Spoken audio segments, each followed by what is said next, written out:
June is Pride Month on The Experience, and we're celebrating our friends in the LGBTQ plus community. Join us June 5th and 6th as we kick off our Pride Month celebration with Experience Pride, a 2-day event featuring creators from the community as well as allies and friends. And then stay tuned all month as we continue our celebration of Pride. Only on The Experience, comics, culture, and sales.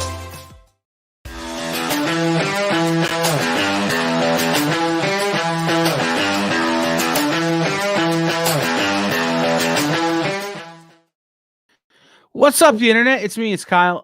This is in stores this week here on The Experience. And normally I am joined by my co-host and oft-times partner in crime, Dan Wickline, but he is under the weather. So I called in the two best people at doing this I could think of. You guys may know him from Black Comics Universe and as the person who's responsible for Peep Game Comics and the person who oftentimes tells me who's going to be cool way before they're cool, Imani Latif. Hey, what's up, man? How's it going, man? Good. And then joining us as well as is a vegetable-based person in that his name is a vegetable. Ladies and gentlemen, this is you've probably not met him on The Experience, but this is Peapod. Good evening, Experience, and everyone else in between. Hello. Yeah.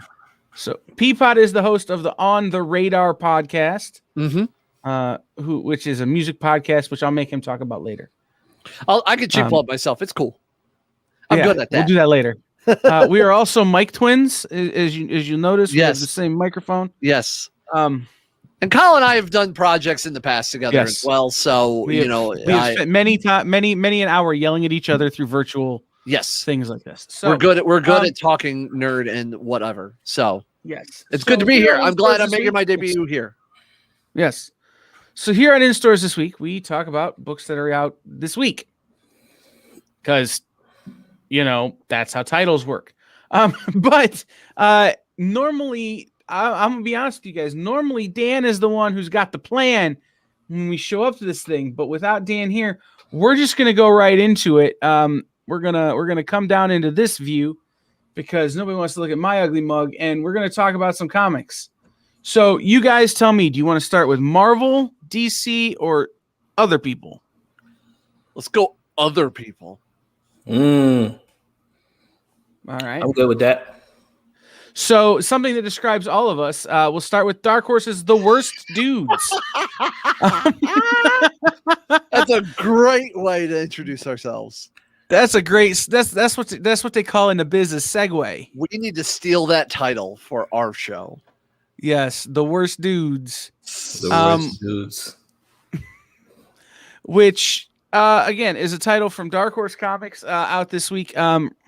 Written by Audrey Sitterson with art by Tony Gregory.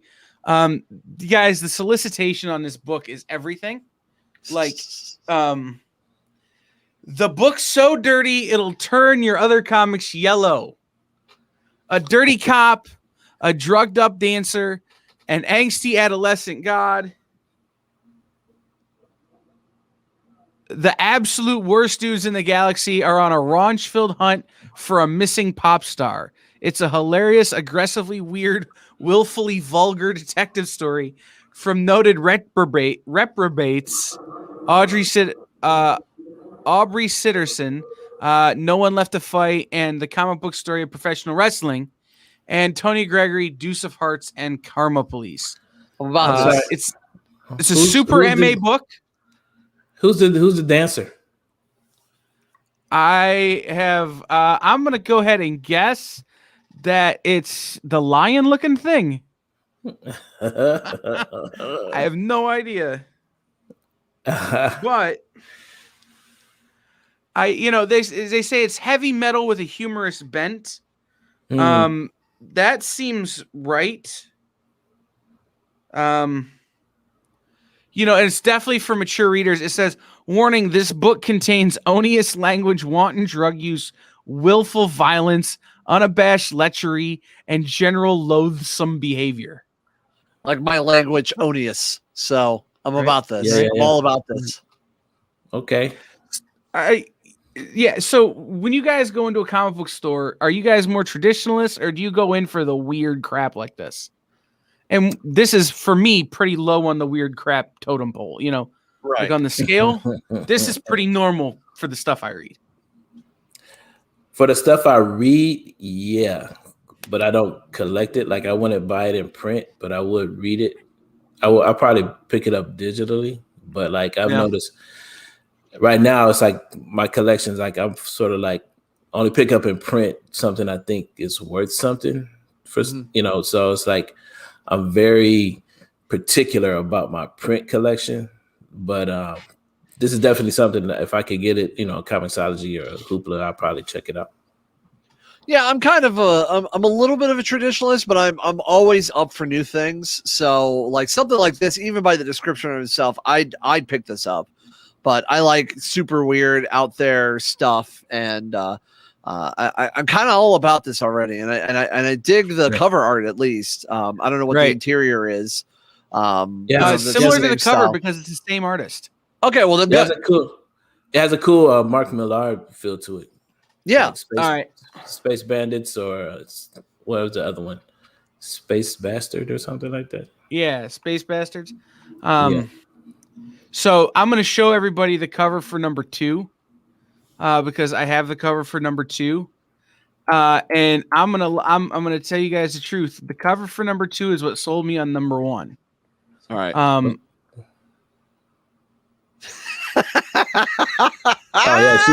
She's definitely the dancer, I guess. I'm about this. I'm all about this. Like, but this just looks like Snagglepuss, like after years of like hard living, Like kind of I like this a lot. I dig the weirdness. I enjoy that. And that also looks like some girls on Instagram. So this also works. Looks like some of my ex-girlfriends. Is that what you're telling me? Hell. Yeah. Not wrong. Yeah. All right. All right. We'll move on from the worst dudes to a book from Aftershock Comics.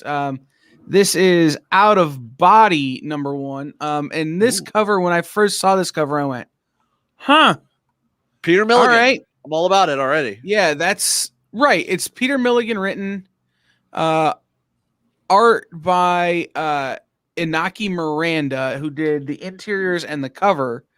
So the interiors are kind of like this weird sci-fi futuristic modern art vibe as well. There is a cover by Johnny Desjardins that the 1 in 15 or not the one. Yeah, the 1 in 15 is by him, and it is I want to show it to you guys because I think it's worth pointing out that this book doesn't look the way you expect a comic book to look by any measure, I guess. So this is the variant. This is the 1 in 15 variant. Oh, that's cool. Yeah, it's got kind of traditional but sort of weird postmodern feel to it. So the pitch on this book is when Dan Collins wakes to find his life hanging by a thread, he must use his astral projection to discover who tried to kill him. Who is the beautiful mystic who tries to help him? Why does August Frein want Dan's soul? And what does it have to do with a demon who seems to be Dorian Gray? A weird occult detective thriller about life, death, and what lies in between. From the award-winning comic book writer Peter Milligan, who wrote X-Force and X-Statix, and artistic sensation Inaki Miranda, who did We Live and Harley Quinn, comes an awesome new dimension and horror and mystery. So this is one of those, this person, the lead character kind of finds himself basically dead and is using an astral projection and, some occult mythology, some occult stuff to figure out who tried to kill him. And how does it all tie together? So it's a mystery with a mystery with we lost Peapod. So it's a mystery combined with futuristic sci-fi. It's weird. It's like when I am digging the concept, and it seems like it's weird. It's like I been so much Netflix and streaming shows that it's hard to tell like where comic books end and like Netflix shows begin. You know what I mean? So like this definitely feels like a like I've heard this pitch on Netflix, and like it's interesting to see like something like this on Netflix, and then like it's cool to see it in a comic, and vice versa. Like you could definitely see this, on a platform soon. I mean, it's not like it's the idea of like who killed me and like the ghost or whatever the person, the victim has to figure out itself and for whatever. It's not an original thought. Right. So, it could be interesting where this story takes it. It could be very interesting. It could get really weird, or it could get really predictable and be like The Girlfriend or something. Or, I don't know. I don't think personally I would float to this book, but Peter Milligan is a tremendous writer, so I'd give the benefit of the doubt. I think the story's been done, but Peter Milligan is a tremendous writer, so I'd check it out. I'd give it a couple of issues. I'm gonna keep it real. Like these are the type of stories I wish they would just go ahead and put out in trade right off the rip. Like it's like I'm sure it's a good story, but I wouldn't pick it up, every week. It's like I'd rather, if I'm gonna read it, I'd rather get it in trade. Yeah, I'm gonna agree with you. Yeah, there are some books that are like that for sure. And as much as I like the slow burn on something like this book, I could totally see where other people would just want to be like, all right, I want to sit one weekend and read the whole thing. Right. Yeah, I want to sit in one day and read the whole thing. I like the slow burn on some of this. And there's other stuff that it's like, all right, just get to the end because I want to know how it ends. Yeah. So, I mean, yeah, that's my thing. It's sort of like, there's the storylines that just lends itself better to trade than it does to, the floppy. The floppy, I like that. The weekly floppy. I think this is a 6-issue. It's an Aftershock book, so it's not like it's going to be a huge ongoing title, right? I think Aftershock's longest books run 20 issues, maybe. Right. So I think this one is built with a shelf with a shelf life. It's only going to last so long, so. It might not be so bad in that, coming out as single issues things, but if it takes too long, then it could really be one of those books that if it's confusing, if it's as confusing as I think it's going to be, it will lose your interest pretty quick. Right. Yep. All right. This is Everfrost from Black Mask Comics. I have very little information about the creative team, but Van Louise retired to the Ice Coast so she could quietly find a way off planet from a world on the wrong side of societal collapse.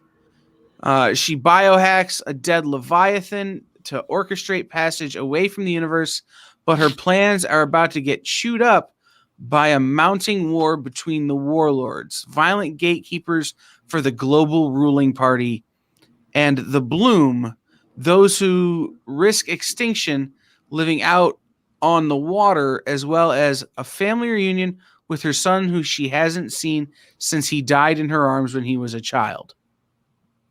Okay. This book just seems all over the place. Join Ryan K. Lindsay, the award-winning writer of Eternal and Negative Space, as he teams yet again with Sammy Cavilla, the artistic juggernaut behind Abbott and Undone by Blood, alongside Lauren Aff, the colorist of The Witcher and Stranger Things and Five Ghosts, as they drop an absolute bomb of a sci-fi insanity, and heartbreaking emotion in the grandest Black Mask tradition. So the thing about Black Mask books is that they are bananas most of the time. It's This is banana Black sandwich. Mask, right? Black Mask is where a lot of books that couldn't find homes other places wind up. With the exceptions of things like Black and White, which are maybe their two most well-known books. Like they had books like Young Terrorists that just as you're reading it, you're going, what? Yeah, they had a book. They had a book there called The Last Song that was a 4-issue miniseries, and it took 6 years to come out. So Black Mask is the truest of indies.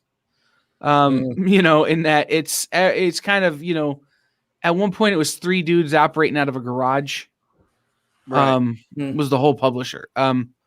So the pitch on this book really is that it is sort of a futuristic sci-fi book, but there are also things like talking monkeys and dragons and a little bit of Lord of the Rings meets a little bit of that monkey definitely looked like he could talk. Yeah, that's for sure. Yeah. It looks like he's about to say something super articulate. He's about to let her have it. Drop some knowledge on somebody. It's hard. It's very few indies like it's weird. Like it's very few indies do world building very well. Right. You know what I mean? And it's sort of like this sounds like one of those books that like they're trying to world build all in one book. All in one, like literally one issue. Like, right. That is right. Having not read issue 1, I don't know what that looks like. How much world building they're actually doing and how much they're just hoping you accept. The description, it just sounds like they just threw like a lot at you all at the same time. Right. So the person who's leaving she's trying to go be on her own. There's war building. She's never seen her son. Like you're throwing a lot at someone right off the get-go. Right. She's trying to get off. Check it out. She's trying to get off the planet, and there's not even a spaceship on the cover. It's like all I see is I saw monkeys and dragons. Yeah. So it's like how she plans on getting off the planet. I mean, I start there. Like I want to know that part right off the rip. But it's just like it's so heavy-handed on the world building, man. It reminds me of that Rick and Morty skit. That's like 2 brothers and they're in a van, and then like it's just and then by the it's just they lose track of where they were towards the end of the bit. Like that's how this book feels. Yep. Or like when you're being told a story by a toddler. Yeah. And then this happened, and then this happened, and then this happened. And Malcolm definitely wrote this story, Kyle. Malcolm's a good storyteller, though. But no, it's the thing about a book like this. Space Dragon. Space Dragons. Joel's right. Space Dragons. Like with this, for me at least, when I see solicitation this big, I usually ignore it. Yeah. I flip to the middle of the book and read the middle spread. And if there's anything in there that gets my attention, I pick the book up. Say that. Okay, say that again. So you skip the. So I just ignore the solicitation when I see something this big. Generally, for me, when I'm shopping or planning my pull list, I ignore it because it's clear they're trying to give you every ounce of information they can give you to get you to buy their book. Right. And from a company like Black Mask, they have to because they publish very little. They don't have a ton of titles. Right. They, Black and White are huge and like everybody has heard of these books. Mm-hmm. If you're paying attention to that kind to the indie market. But this is something that, it's a Black Mask book. Huh. I like Black Mask books generally. Mm-hmm. Let me look at the solicitation. No, I ain't reading that wall of text. So I'll go to the store, and if I can find it on the shelf, I'll flip it to the middle spread. So find the staples, literally the middle 2 pages. Okay. And I'll read those 2 pages. And if there's something in there that interests me in any way, I pick the book up. I like that.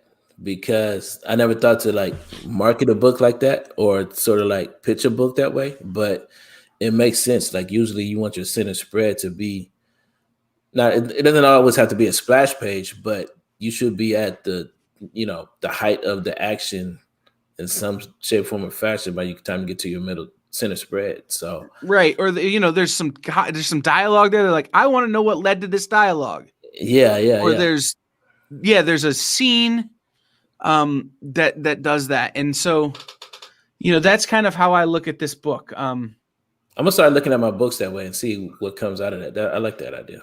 I mean, it's an easy way because, like I said, a lot of times I read books from the smallest 10% of publishers. Mm-hmm. A lot of that's a lot of what I read, and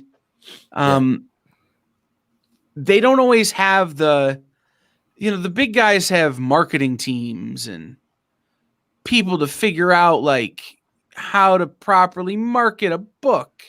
Right. And if you don't have that, how do you tell somebody, that this is the book? Right. It just still seems like I understand marketing to like when you're in a whole world of like the big dogs and even like the big indie dogs, if you're just like this low end of the totem pole, you got to do everything you can. But like at the same time, just like that description and everything, just like it's like telling the whole story of the movie in the trailer. Like, why would I want to go see your film if I just figured out the film just by the trailer? Like, but you got to leave them for wanting more. Sure, but at the same time, it's sometimes when you're a small publisher, you're just trying to throw everything out there and see what sticks. No, yeah, and I get it. I understand that. I don't know. But I've had to develop a way to determine if I'm going to pick up a book or not when I know the solicitation isn't something I can trust. Right. So, this is a bigger publisher. This next book is from a much bigger publisher than Black Mask. This is from Boom Studios. This is Basilisk. Written by Cullen Bunn, art by Jonas Scharf. Cullen Bunn, that Cullen Bunn guy. Interesting.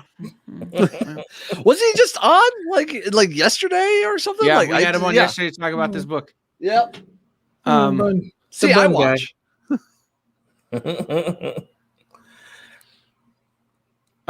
So Joel, before we move on to Basilisk, Joel Eden in the comments. I just Googled that book and a random comment image came up is a monkey eating something's arm saying, wherever the F we go, wherever the F we want. I think I'm buying this one. See, that's what I'm saying. You got to find a way to judge a book, whether it's just Googling the title and seeing what pops. I mean, yeah, I think it's the publisher's job to know that would have been the thing to lead with. You know what I'm saying? Yeah. Like, they're burying the monkeys eat monkeys talking, cursing, right.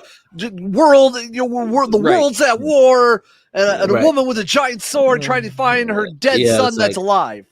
If this book had just said talking monkeys, I'd have still bought it. It sounds crazy, but technically that's probably is the story. That probably is the hook, right? It's like I bought Berserker because it's John Wick as an immortal. They didn't have to pitch me on anything else. It's like, well, there was John Wick can die. Yeah. I mean, Curse Words came out a few years ago. Donny Cates. Curse Words was great. And the second line was magic or talking magic koalas. I'm like, all right, I'm in. Right. And there was a ton of other, but there was a ton of other quirky stuff they led with, and I think that worked. It's like, it's just knowing not to bury the lead, Right. Who wrote that again? I forgot. I forgot his name. Who wrote Curse Words?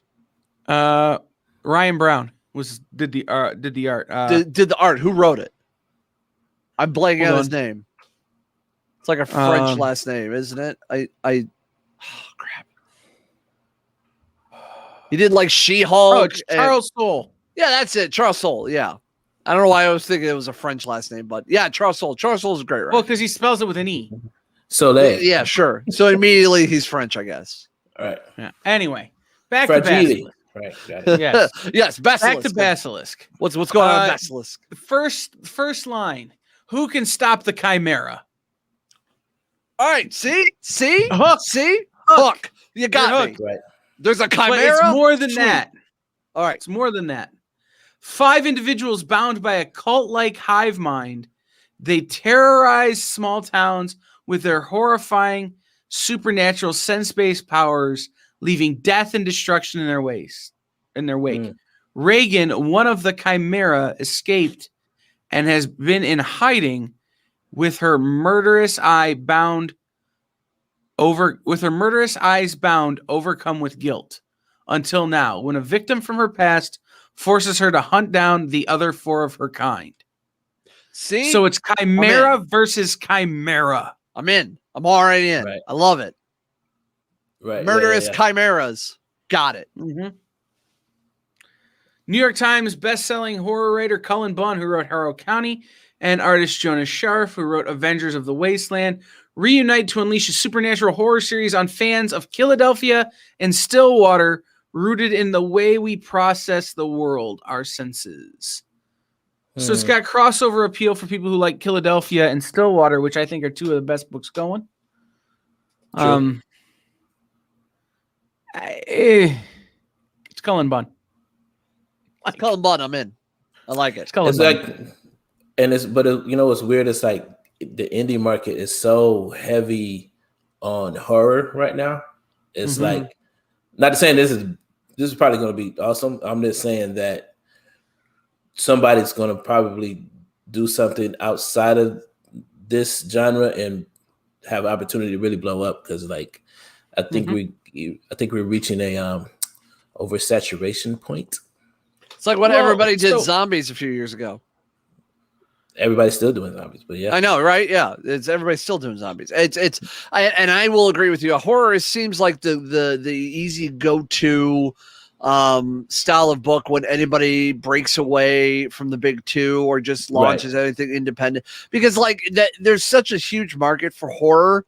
But it's like, what kind of horror? Is it like the thriller horror? Is it the obnoxiously gory horror? Is it your TNA and jump scare horror? You know, is it stuff like that? So I feel like independent's always going towards horror, because it's like there's the big 2 don't do horror. Everybody else does horror. Don't miss this. This is Boom Studios. Right, and Boom Studios does a lot. This is number 4. Yeah. Yeah, Like, it does a lot you know, of horror themed and like outside of the box stuff, and also like stuff like the Ninja Turtles and Power Rangers and But you know, the thing 90s about it stuff. is Cullen writes a more psychological horror than a lot of folks do. Yeah, and that's why he's ahead of the curve on a lot of that stuff. right. He was telling a story last night on the show where he got this idea driving through like Tennessee on his way home from a convention. And he was driving through some fog, and he just got this idea of 5 people come out of the fog and wreak havoc. Jesus. And that's where this started. And I'm like, all right, Cullen Bunn, remind me never to take a long car ride with you. This has a interest. This feels like The Stand. Yeah, it has a little bit of that vibe, I think. A little The Stand vibe to it. Absolutely. So, Danny Quick, that Basilisk book looks dope. Absolutely. Danny, are you driving somewhere? Please don't be driving. That's an inside joke. It's an inside joke. It's an inside joke, but Danny, please don't be driving, Danny. we got to take a break here in just a minute, but I wanted to bring up one more book that I want to get you guys' opinions on, and then we come back. Well, there's really 2, but one more book before the break, and then we come back. We'll hit the second one, and then I want to talk to Imani, especially while he's here, about some developments at DC that Imani has been so far ahead of the curve on. He's been talking about it since I've known him, like 5-6 years ahead of the curve on this deal. So we're going to talk about that when we come back from break. But first, moths. From AWA, J. Michael Straczynski, Mike Choi. Straczynski. Okay. Yeah. That's a heck of a team there. Yeah, so if you guys haven't been paying attention, AWA is Axel Alonso's new company. Oh, it's not the old wrestling company from the 70s? No, artists, writers, and artisans. Axel Alonso is the leader there. Man, that man's got to fix his internet. What did you do to him?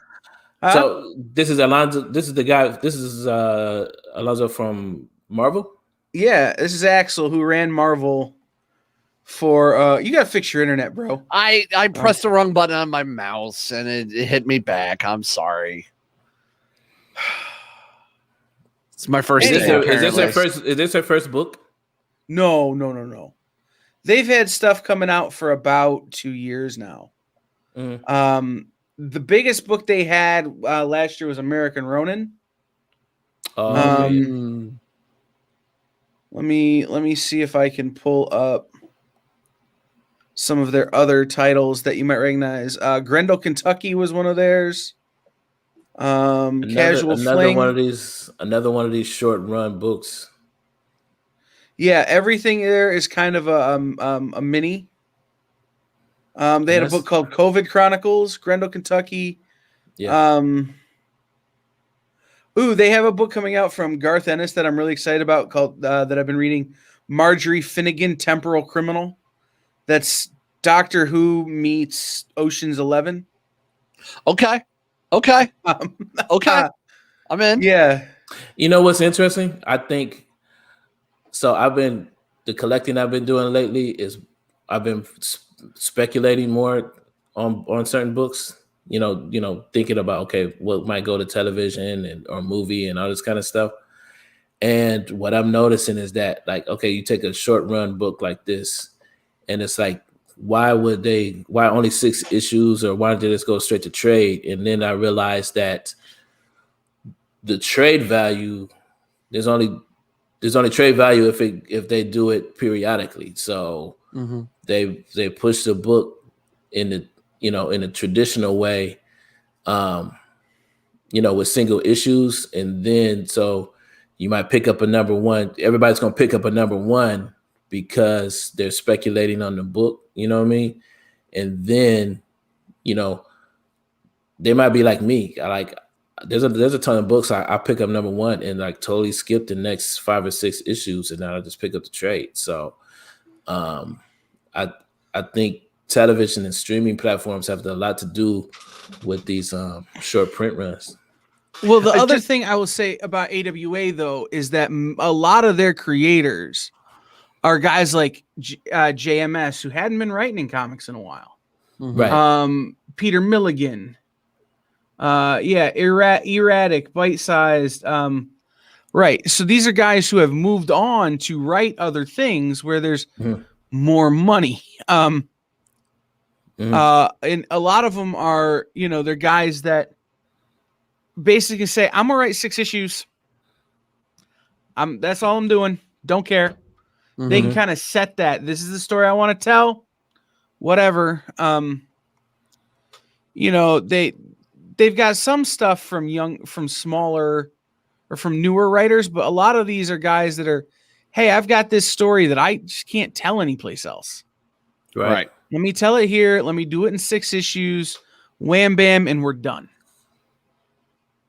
So this one is Emily Kai has an immense power inside her. However, the moment she taps into it, the clock starts. She will only have 6 months to live. As Emily enters into this journey, she contemplates how to use her gifts to bring beauty into the world in the limited time she has to use them.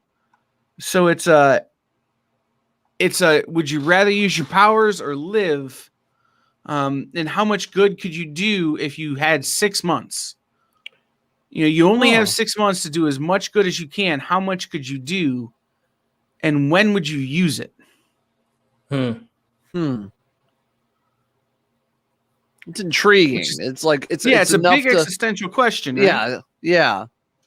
Which are always a good subject to do. 6. I didn't plan on using this expletive, but that sucks. That Yeah. 6 months. Well, and what I Six like months, about this but, series. Excuse my French, Kyle, but that sucks. No, well, so let me throw this at you, right? But I like the pitch, mentioned though. it, Imani. I like the It's pitch. a 6-issue series. She's got 6 months to live. Every issue is a month. Now see, but you see, that's right. And but they seem like they're bearing the lead. That's what. Now you turn around Now and make it a movie. You should make a series out of it. Every season is a month. But is it not just that, or maybe every episode is a month. But that's basically like that's practically the comic book version of 24, right? Right. Yeah. I've actually had that idea has actually crossed my mind of a web comic that like every issue, every installation was an hour, like 24, right?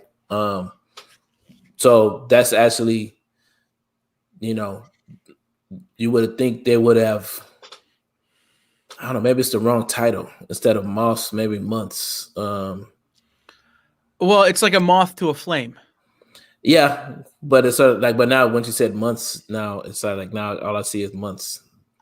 Yeah. But I don't know. Sometimes I get too caught up in the weeds when it comes to comics. Like I'm all about, it's like it's not just enough for to have the story, and then I'm thinking about the marketing and all this kind of stuff. Sometimes I get a little too cerebral with some of this stuff. And I don't think that's necessarily a bad thing, especially in the world we live in now, where like everything, because the Marvel Cinematic Universe was so popular now that every comic book entity is a television show, is a streaming special, it's a movie, it's whatever. I never thought I would see the day that Sweet Tooth would become a television show, and like. That's insane to me. Like that's such an off the wall entity that Robert Downey Jr. is now like helped direct that. Like that's like the beauty, but also terrible thing right now with the world of comic books, in my opinion, is just because are we writing these stories because they're good stories, or are we writing these stories because it can be picked up to be something?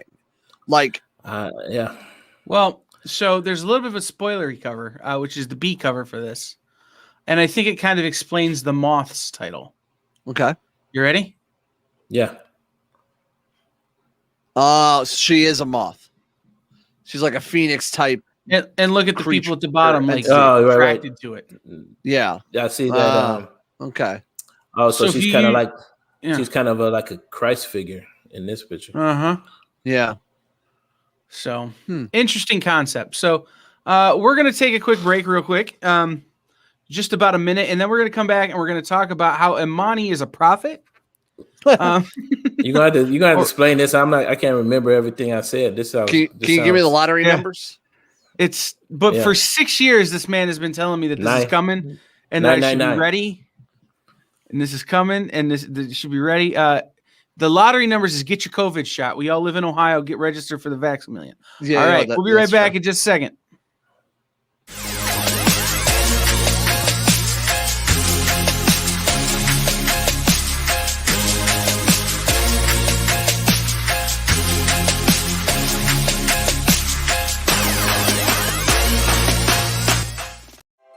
June is Pride Month on The Experience, and we're celebrating our friends in the LGBTQ plus community. Join us June 5th and 6th as we kick off our Pride Month celebration with Experience Pride, a 2-day event featuring creators from the community as well as allies and friends. And then stay tuned all month as we continue our celebration of Pride. Only on The Experience, comics, culture, and sales.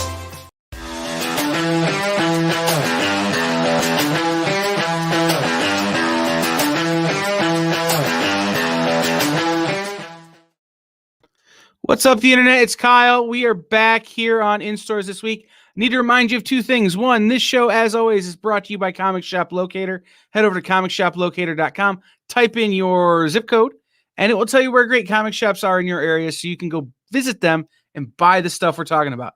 And second, this weekend is Experience Pride here on the Experience. For more information on that, make sure you head over to comicshoppingexperience.com. Sign up for our mailing list. We've got a mailer going out tomorrow with all kinds of killer information about it. So let me know. Let me know. Head over there and do that thing, and make sure you tune in this weekend. So now, as you guys know, Dan is normally here with me. He's not here with me tonight. So I'm going to bring back in Imani Latif from Peep Game Comics, the man responsible for BCU, which aired earlier tonight and airs every Tuesday here on The Experience at 6 o'clock. And Peapod, who's not really responsible for anything other than being named after a vegetable. I'm responsible for myself. That's it. That's fair. So And even that I'm failing at. All right. So let's when I first met Imani, Imani's a creator. Like he's got Junebug's World, and like he makes his own comics. Like, here, show to people. You don't have any with you, do you? Damn. No. I got something. Hold on. No, it's cool. Head over to Junebug's World on the internet. Just search Junebug's World, Joon. Junebug's World. And that's where you can find Imani. Or head over to Peep Game Comics.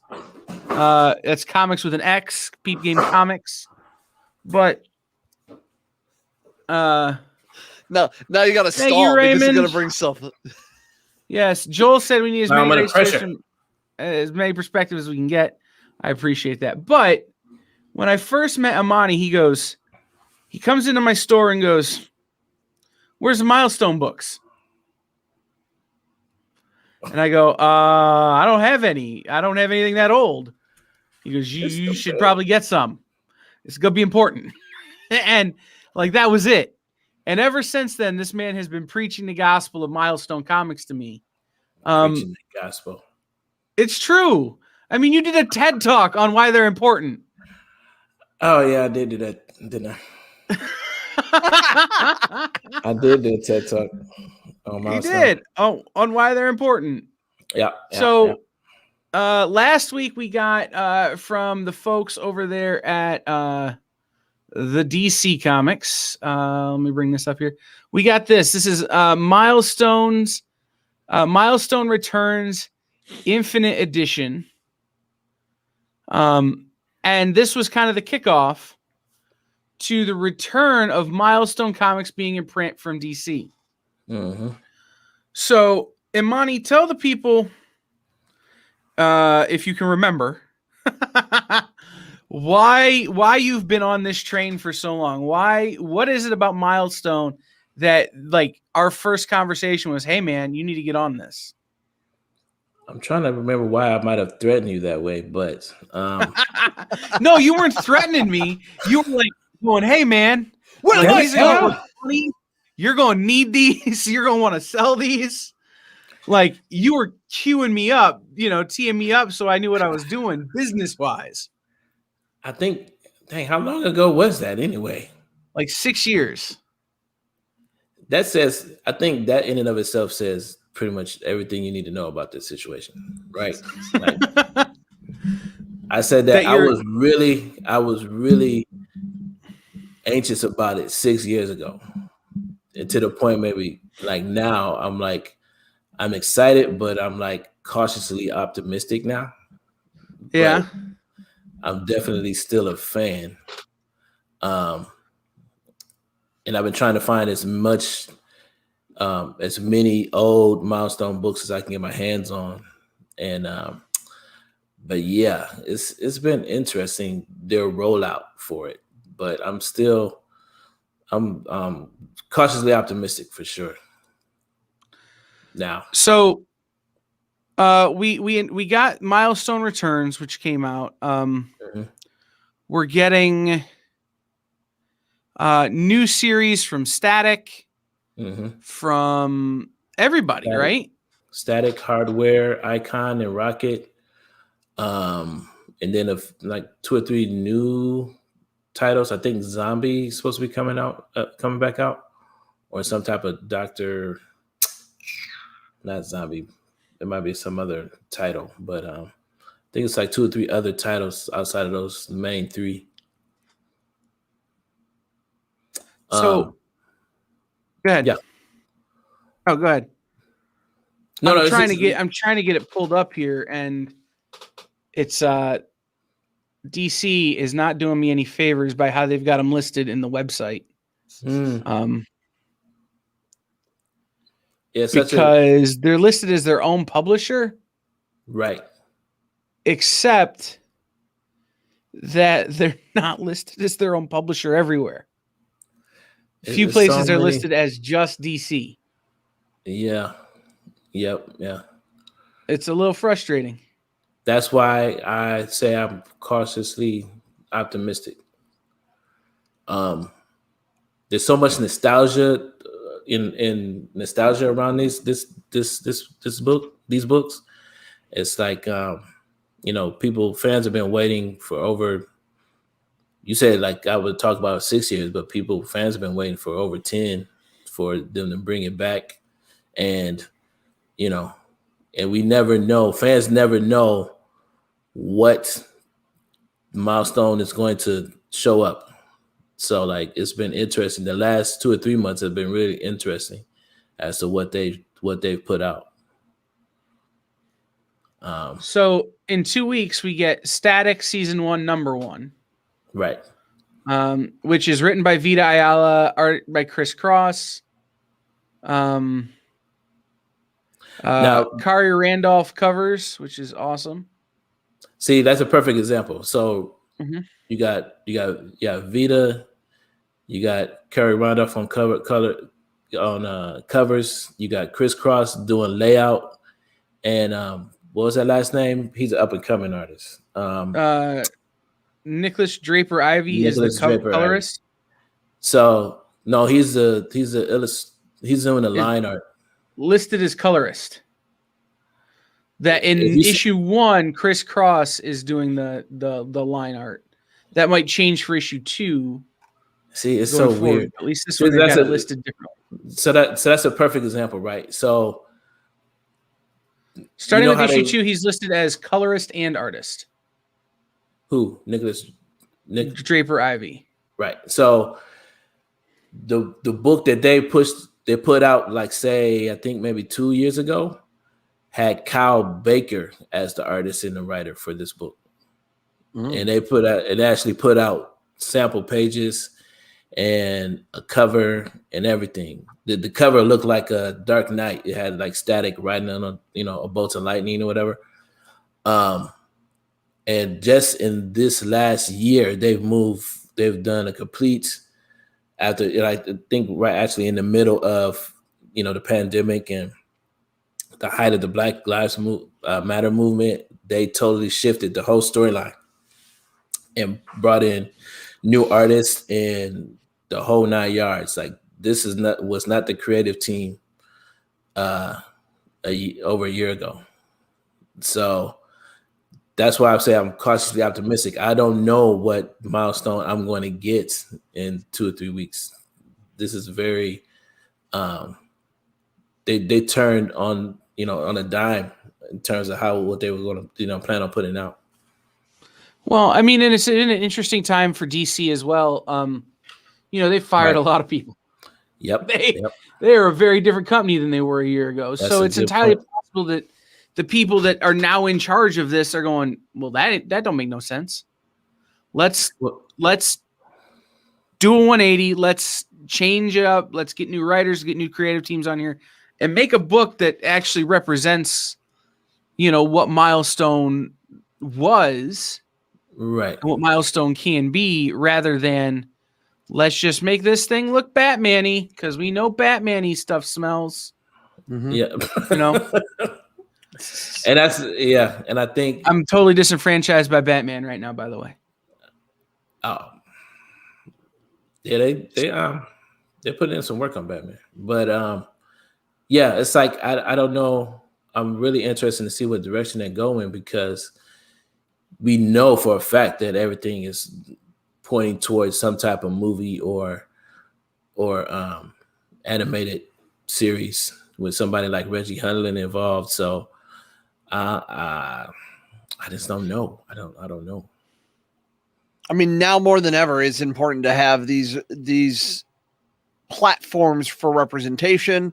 And Milestone Comics was light years before the heavy push and need for people of color and different sexualities and everything for these books, these stories and everything.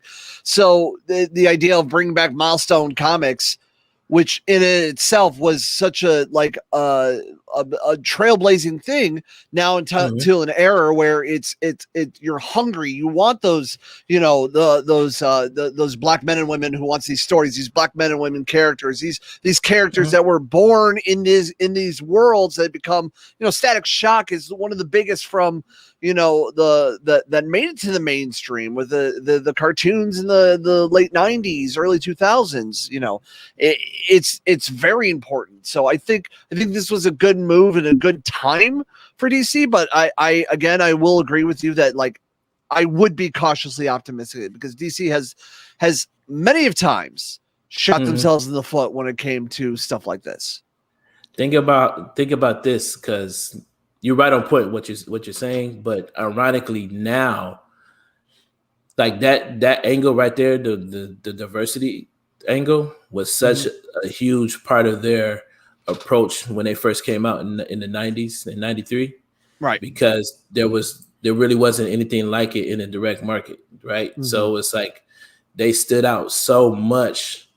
Then they took total command. They sold millions of copies. They took command of the niche, right?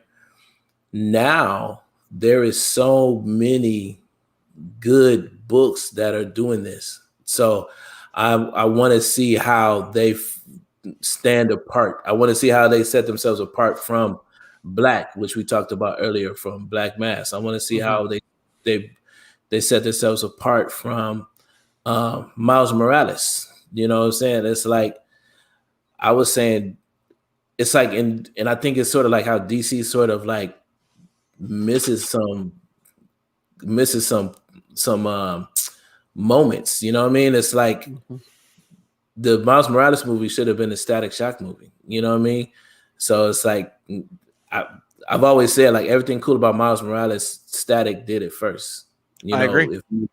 If you read a copy of, if you read this, if you ever get your hands on this book, Static #1, you will see like it feels like Miles Morales Spider-Man, which ironically, Damien, they never shied away from the fact that they were always inspired by Peter Parker as far as his origin, but it's everything. So like they miss all these different moments, like Black Panther happened, you know what I mean? So now they are. It's not like they're behind, but there's a ton of competition out here to contend with in this arena now. So I want to see what they do with this opportunity. So a couple things I wanted to mention, I guess, is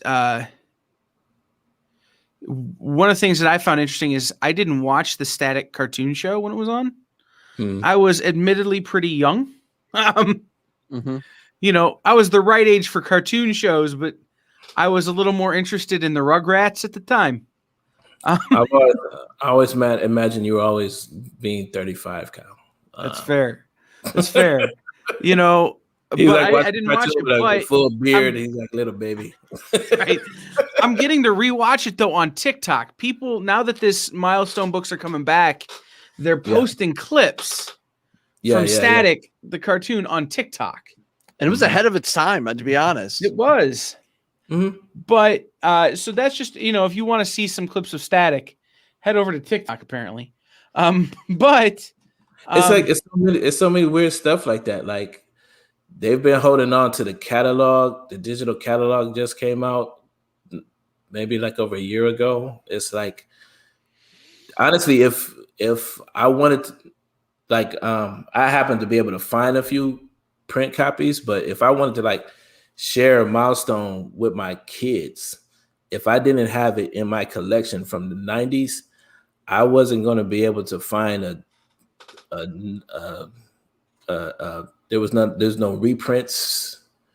There are very few collected editions of that original 90s run of any of these books. It's a really bizarre situation when it comes to the books, getting your hands on, those original books. So one other thing I wanted to bring up is that in August, Hardware comes out. Right. August 11th. Mm-hmm. August 10th, something like that. But the art team on Hardware is the guys who worked on Hardware at the beginning. It's Dennis Cowan and Bill Sienkiewicz, who were studio mates, and I think they lived together at one point. When Hardware was originally coming out, does that give you, you mentioned your trepidation? It doesn't, but does that help you at all? A little bit. I'm trying not to, I'm gunning for an interview. So I'm I need to be cautiously. I hear you. I'm walking on eggshells, bro. I hear you. I hear you. Well, you have every right to be walking on eggshells because you've seen it done. So yeah. At the same time, I was a fan of the Humberto Ramos run on Hardware. He got his start on that book, right? Mm-hmm. So I would if it was up to me, that's where I would. That's start. Who you'd have drawn it. I would have, and then God rest his soul. Jean Paul Leon got his start on Static. They really were ahead of the curve on a lot of artists. Chris Cross on Blood Syndicate. That's his first professional book. So it's I was really happy to see that they brought him in on the Static book. But it's I was actually I was hoping that not just artists like that would be brought in on Milestone, but I'm following a lot of young hungry artists out here. I was kind of anxious to see, what they could do on a Milestone book, but they didn't. I don't, maybe they're not at the level of, of some of the artists that they're working with. So, I have to see. All right. Well, I mean, that was kind of the things I want to talk about with Milestone for sure. Just kind of put it on people's radars. Get it on your pull list now. Mm-hmm. Next one comes out in 2 weeks. And then it's every couple weeks from there on. Most of these books are once a month, so you're not getting too many books a week or too many extra books added onto your pull list. So make sure you check that out. I don't think they're committed to a lot of print either. Originally this was supposed to go straight to digital, actually. So, definitely, put it on your pull list for sure.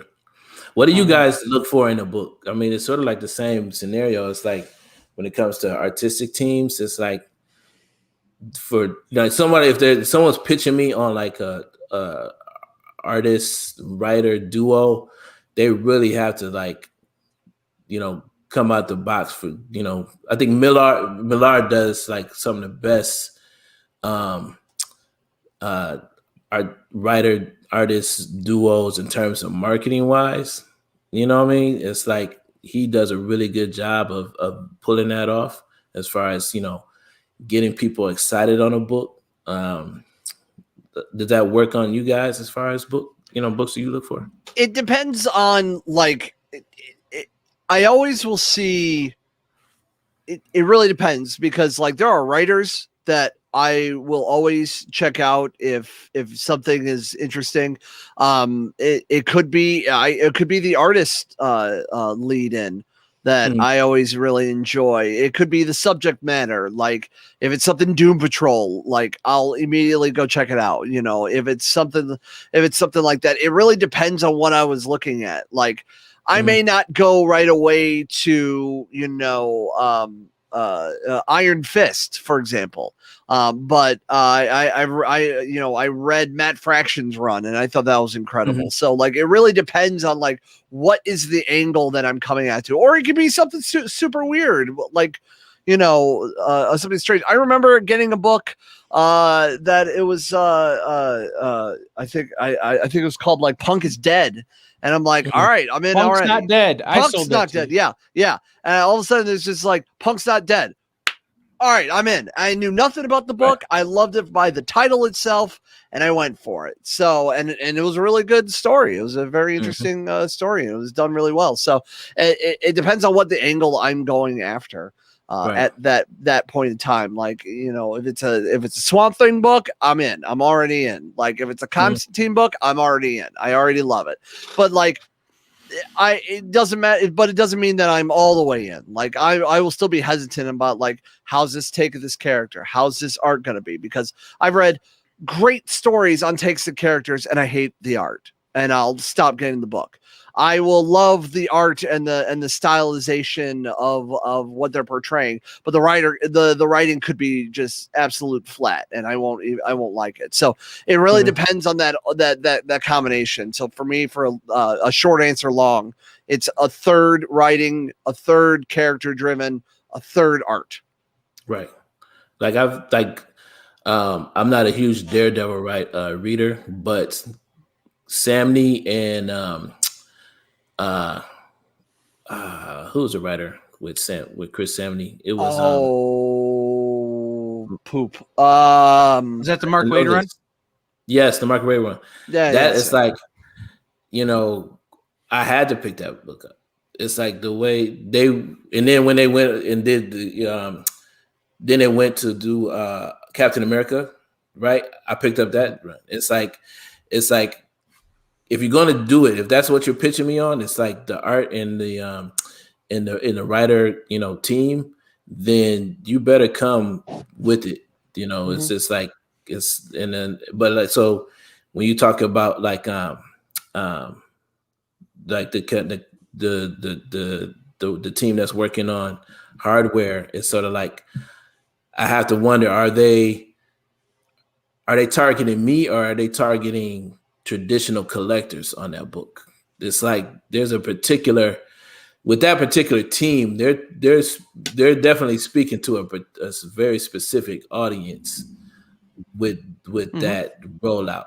They're not necessarily speaking to someone 28 into comic, just getting back into comics, like with that particular duo. But that's a heavy hitting duo. I mean, I can't take away from that, but still. Yeah, it's why I don't answer that question about how do I pick a book. It's because I spend my day job is looking at comics, right? Right. So at 28, I knew exactly who Bill Sienkiewicz and Dennis Cowan were. Right. So so when I look for a book, right, I don't almost ever look at creative team. I start with publishers, and I start at the bottom. Like, I start with who has the fewest books out this week. Let me start there and work my way back up to the big two. And it's, then I look at creative team. It's like, there's somebody like Matt Fraction, who I don't care if Matt Fraction writes paint drying. I'm going to look at it. I don't care if Chip Zdarsky writes paint drying. I'm going to look at it. I might not buy the book, but I'm going to make a determination because of that person. So like, I come at this differently, because if I only read the stuff I knew I was going to like, I'd read very little. True. If I only read the stuff that most people like, I'd read almost nothing. And part of my job is to tell people about stuff to check out. Like stuff that they maybe aren't going to have heard about. Like this next book I want to talk about real quick. I want to get your opinion. I know, Imani, you said you only had about an hour, but I want to get your opinion on one book. I'm on a roll now. I'm ready. All right. I want to get your opinion on this book. And I think part of this is, I think it's a genre that most people have considered dead for a long time. So we're going to pop this up. This is called Blackjack Demon. And let me get the information here. Is this a Western? Believe it or not, it is. Mm. A boy crosses the American Old West in search of the stranger that brutally murdered his father, destroying their family mine. Bent on revenge, the young man soon realizes that this simple killer is something much more, much darker. The Blackjack Demon is a genre-breaking Western revenge tale focused on young Silas's journey through the changing American landscape, following the trail of carnage left behind by the mysterious figure that caused the boy's loss and pain.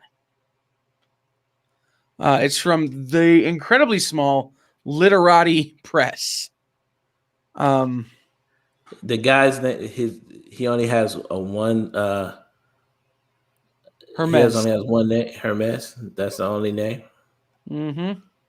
Or Hermes. I think it's Hermes though. Hermes. Um. Oh, that's a blood on the door. Okay, I'm trying to break down this cover there. It's a bloody handprint. Yes. Yeah. What do you guys think? Do you think a Western can make it in today's market? I think so.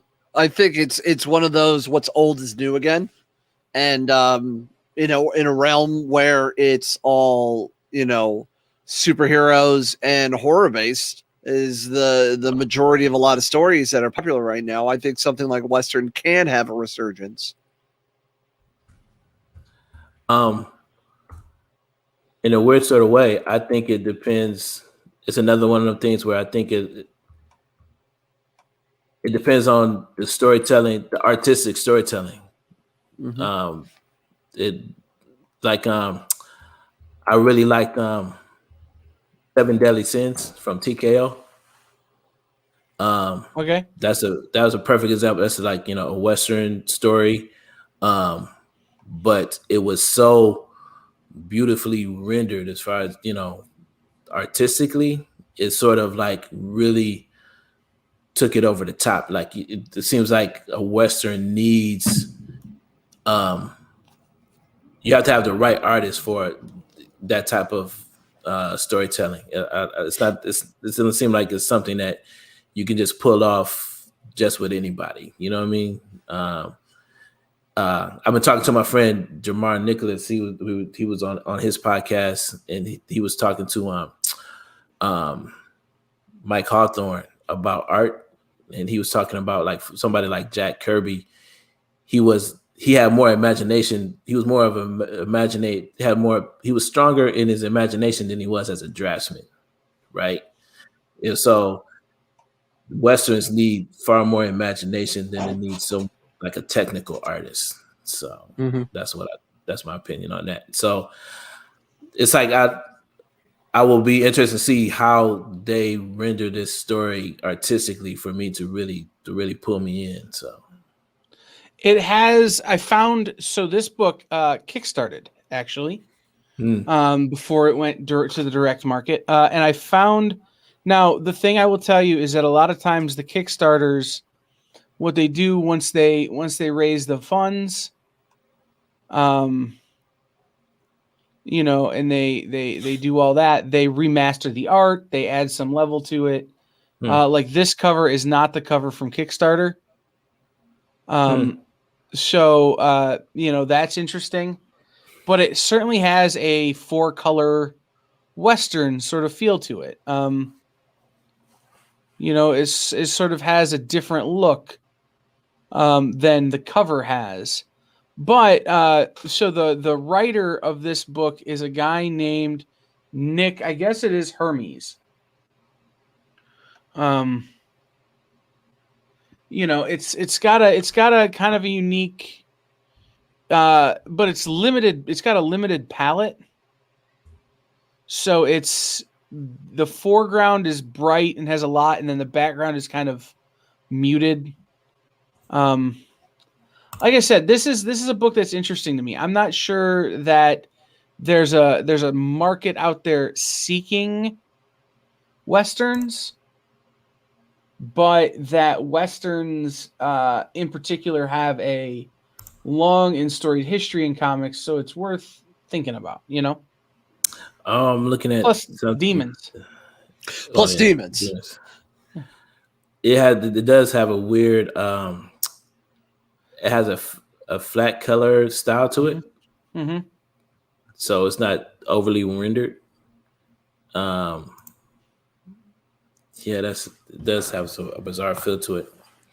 But yeah, that's what, again, like I'm saying, like, And maybe that's meant to throw you off, No, but I think bizarre feel the inside is meant to keep you a little off. Right. It has like a vintage feel to it, but the storyline feels like it's going to take a dark turn.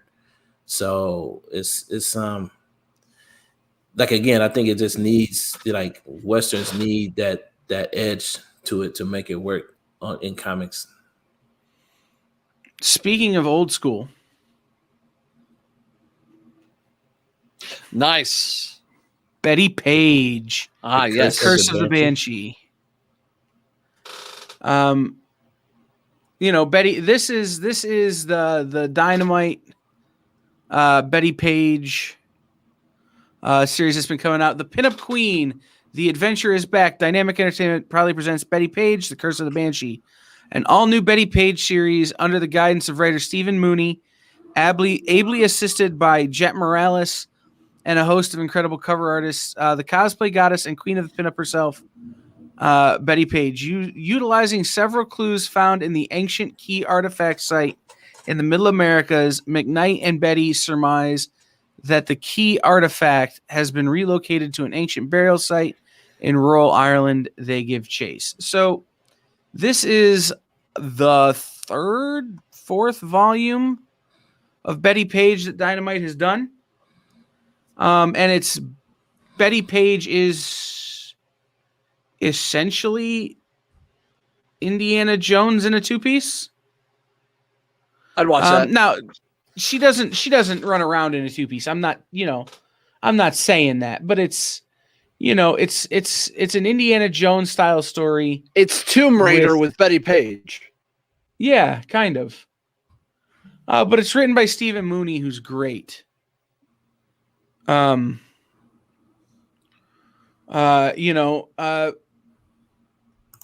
think it's an interesting take on a character that's been around for a long time, and they're discovering new ways to use her.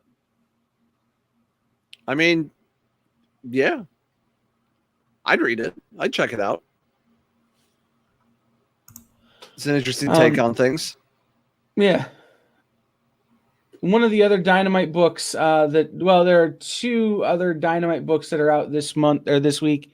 Vampirella 1992. I just completely blanked on everything I knew.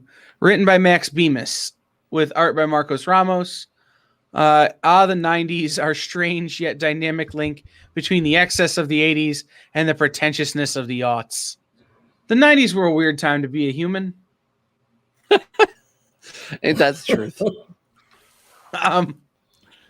A time when heroes were born, died, and were reborn again. Amidst that creative chaos, the form of comics was torn between the muscle-bound proliferation of all things pouch and the heady brew offered up by the British comics invasion.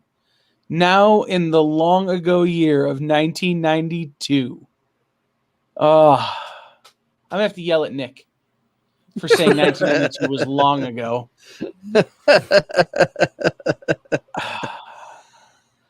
Vampirella finds herself a vampire trapped between not just two worlds, but between two genres. When a bad girl model hired to portray Vampy at conventions and signings is plunged into a terrorist incident, she's forced to face not just men with nunchucks before her, but also insidious forces roiling beneath the surface of the geek culture and her own dark past. So super nerds at cons and terrorists, which one could argue is one and the same. And the 90s are a long time ago. What I get it, they are. 30, but it's 30 years ago. So I get it. I suddenly want to hear. I want to see what. For some reason now, I want to see what David Walker would do with Vampirella. Now, I think he would. I think he would kill on that book. Barucci, if you're out there, I think listen he to would. this, man. I think he would kill on Vampirella, and I still think a black Vampirella would be cool, like a Meg Thee Stallion Vampirella. But I digress. All right, like all the pinup, because it's interesting. Like I'm not connected to the Betty Page character at all, but I know like all pinup girls now are all Instagram models. So yeah, I'm surprised that there's not a Nicki Minaj comic book, or I'm surprised it hasn't crossed over. Nicki Minaj teams up with Betty Page to fight zombies. Let's write it. There it is. There it is. It writes itself. Let's write it. Sign it. Nobody take that. All right. I have one more dynamite. Yeah, nobody take that idea. Right? Nobody take that idea that's live on the internet right now. Don't do it. Yeah. Don't do it. Do it. Copyrighted The Experience 2021. Yeah, that's right. I have one more dynamite book I wanted to pop up real quick. Vampirella number 20. And the whole reason I want to pop this up is just to once again, as we often do, shout out the work Christopher Priest is doing on Vampirella. This is a long run on Vampirella. Huh? What issue did he start on? 1. I'm gonna start collecting it. I'm gonna pick it up. Yeah, no, Christopher Priest has been telling a hell of a story in Vampirella. Christopher Priest is so weird. Like, he just seems like he just disappears, and like no one's really been pitching the fact that he's been on.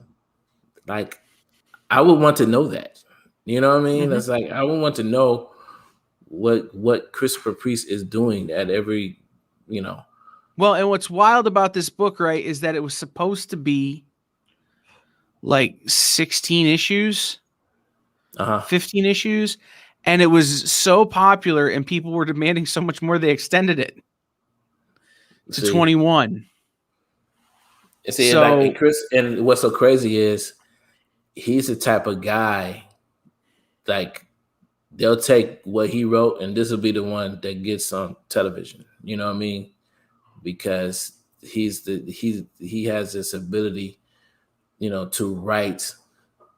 He don't just write stories. Like, he sort of really does revamp, excuse the pun, but he does. He has a knack for revamping characters. You know what I mean? Mm-hmm. He knows how to, what he did on Deathstroke. You know what I mean? It's like he just has this ability, this knack to really, pull the best out of characters. So, right. So, like I said, I just want to shout out that like this book was so popular they had to extend it. So, shout out to Chris. I'm jumping on this. I'm jumping on it now. I might have to keep. We can help you out with the trades if we need to. All right. I have to keep it here at the studio, but yes. Yeah, you have to keep it there because. We don't want Malcolm asking too many questions about vampires. His TikTok will take a very strange turn. Not yet. Right. Not yet. Give it a few years. No, it's like I need his set him down for the talk about where vampires came right from. Now his TikTok is mostly Ben 10. He's been on what's it, Team Fortress? That game. He's been on a Team Fortress run. So like he reenacts all the Team Fortress YouTube videos on TikTok. Right. That's his thing. Right. I need him to stay there because I'm still learning. Right. Yeah. All right. So from Dark Horse Comics, we have we mentioned him earlier. Or not. This is Jenny Zero. We didn't mention this one. But this is Jenny Zero number 2. I just put this up because the cover is insane. Mm-hmm. But remember, Jenny's big secret is revealed, and no one is more shocked than her with the discovery that she's more like her father, Mega Commander Zero, than she thought. Jenny must now fight a legion of monsters to save a city from destruction and find enough alcohol to forget the entire ordeal. So Jenny. So these are Jenny's. Is she naked the whole time? No, she's giant. Is this white people Ultraman? No.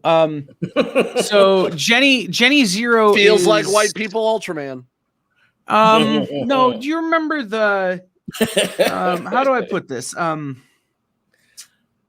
the cow? Do you remember the Girls Gone Wild commercials? Do I? I mean, yes. Jenny is one of the girls in those commercials. She's a hard partying, live on the razor's edge, so she is naked, kind of girl. Well, no, not So necessarily that part. So it's sexy white people Ultraman. No, maybe I should have come up with a different MTV Spring Break from the 90s.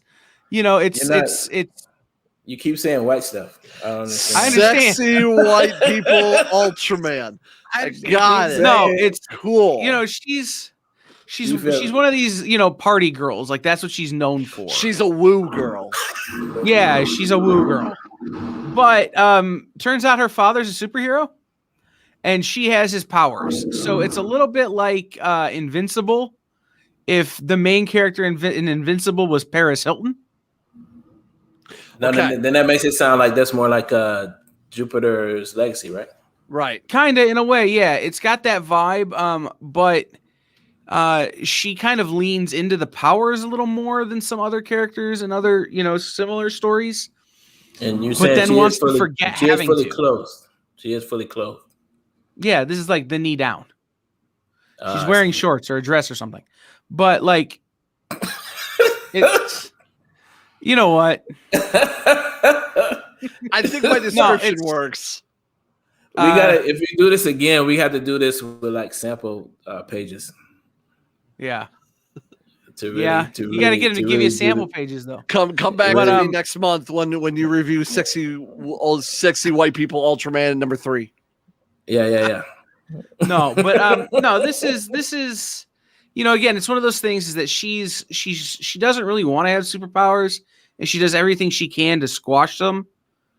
And then when she has to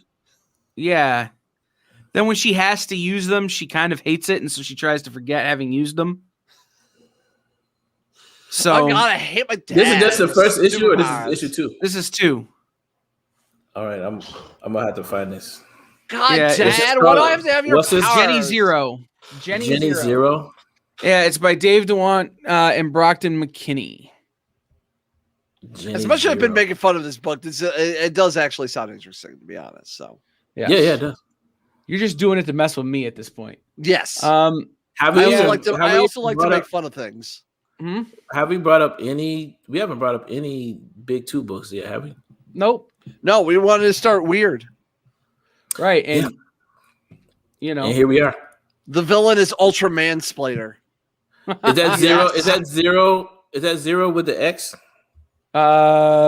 Zero. Jenny Zero. Mm-hmm. All right, we got 2 more indies, 2 more smaller press books, All right, including Chaos Agent #1 from Scout Comics. Scout's a company that's been on the rise, more and more popular. They're growing faster and faster. I have no information about this other than that it is a comic, that it is from Scout. I appreciate that, Kyle. Thank you.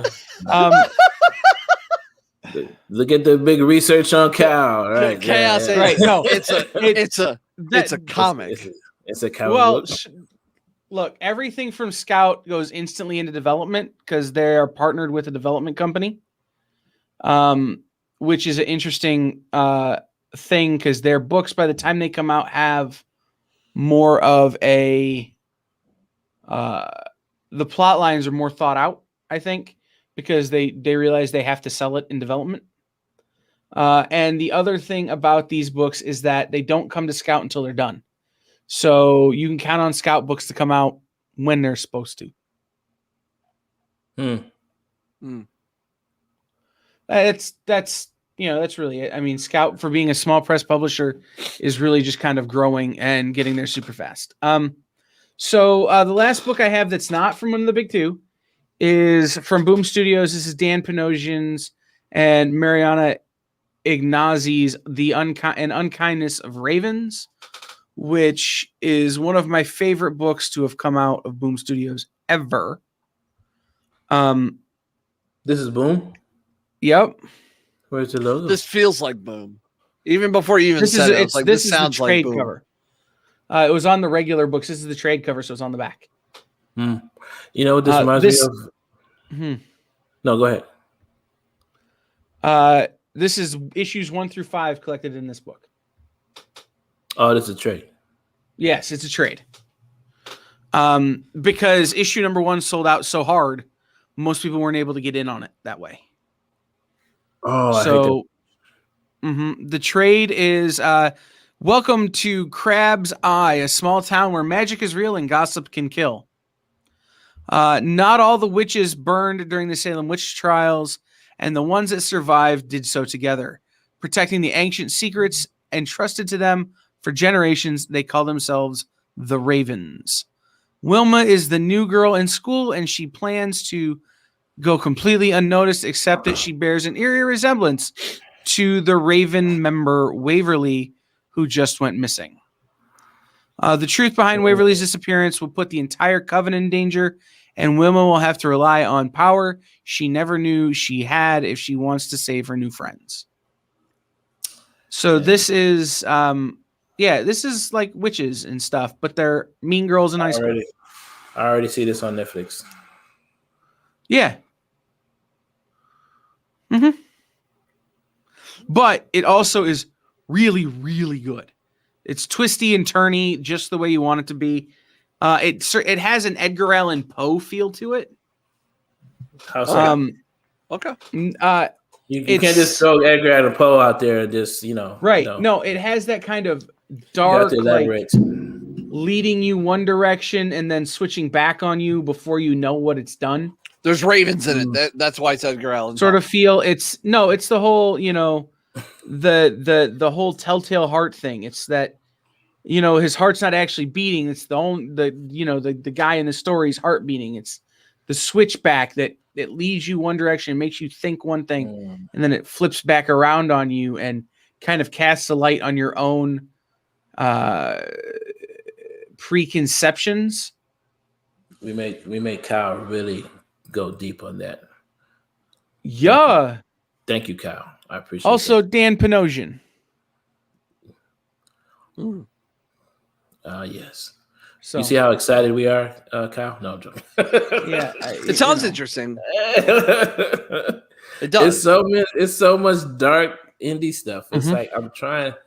It's like it took a 7 foot tall, half naked. It's like to really, really liven it. It's like there's so much dark indie stuff. It's like right. It's the CW version of, Charmed, only more CWE. Yeah, right. Yeah. CW Charm wasn't too bad. I started watching it with the wife, and then I like. But if they turned up that CW-ness a little bit more, they really made it CWE. Yes. All right, so that's all the indie books. All right, but there are a couple of books from DC this week that almost feel like indies. Really? And those are. We'll start with this one. This is from DC Horror. Oh. This is The Conjuring the Lover, written by Scott Snyder, Rex Ogle, David L. Johnson McGoldrick, art by Dave Johnson, Dennis Cowan, Gary Brown, Bill Sienkiewicz did a cover. There's a variant by Ryan Brown. The terrifying debut of the tie-in to The Conjuring, The Devil Made Me Do It, begins here, with a story that's bursting at its seams with clues about the new film. Meet Jessica. Jessica just returned to her freshman year of college after winter break, bringing with her anxieties of last semester's poor grades, the awkwardness of facing a boy she wishes she'd never slept with, and an undeniably unnerving feeling of being watched. She soon comes to realize that something evil made her its target, and it will not rest until it has her in its unholy grip. But why did the sinister presence set its sights on a seemingly normal college freshman? Read this nerve-wracking tale creepily crafted by the Conjuring screenwriter David L. Johnson McGoldrick and Rex Ogle, with heart-stopping art from Gary Brown and chill-inducing covers from Bill Sienkiewicz. So it's a 5-part miniseries that is a run-up to the next Conjuring film. Did anybody watch The Conjuring? Nope. No, I'm not a fan. I couldn't even tell you the last movie I've actually watched. I watched a bunch of that's like current Eastwood westerns. That's like current. Yeah. Okay. Oh, then I mean, if it's Scott Snyder, right, and that means it's gonna be really good lead up, and then the payoff will be flat. So I already know what's gonna happen. No, it's the first Conjuring was boring. Never saw the rest.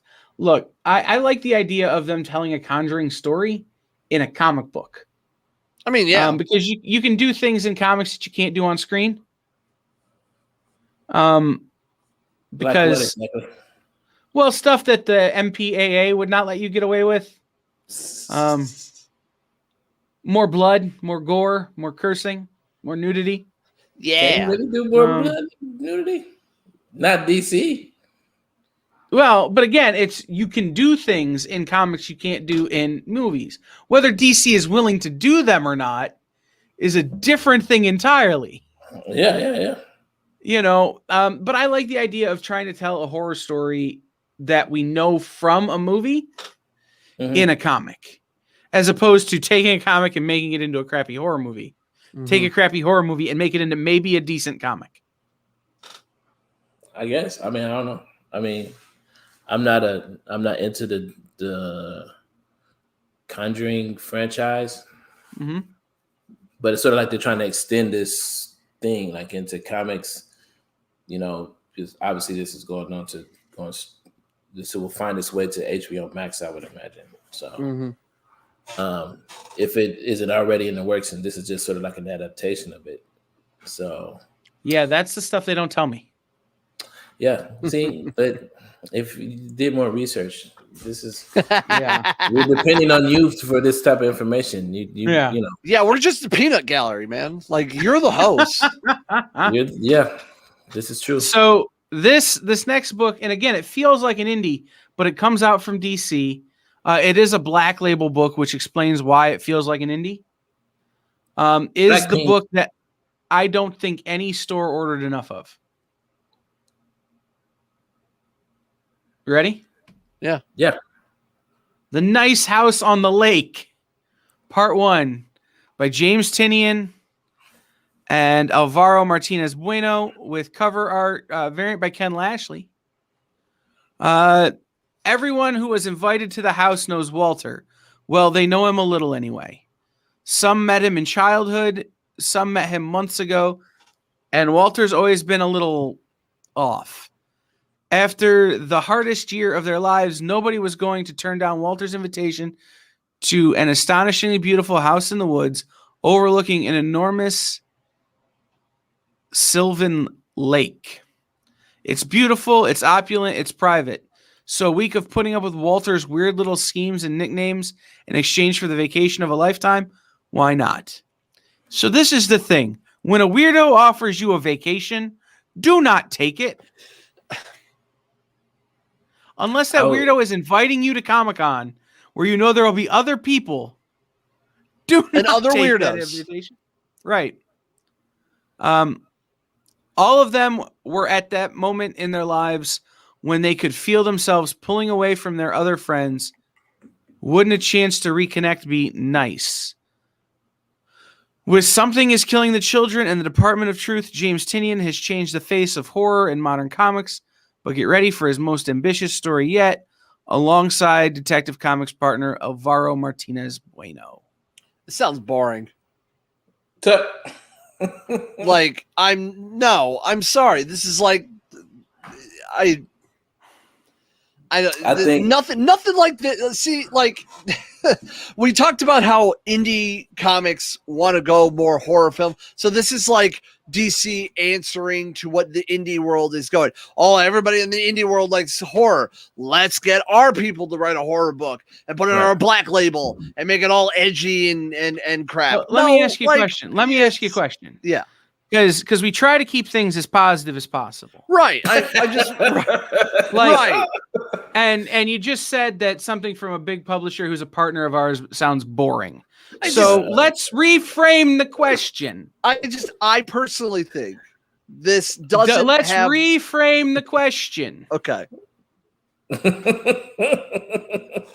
Can James Tynion take a book that on the surface of it sounds like something you might not be interested in? Does that name carry enough weight to at least get you to take a look? Now that's a better question, and I will say James Tynion has proven himself over the last few years to being one of the next big stars when it comes to the DC world and comic writing. So yes, in that sense.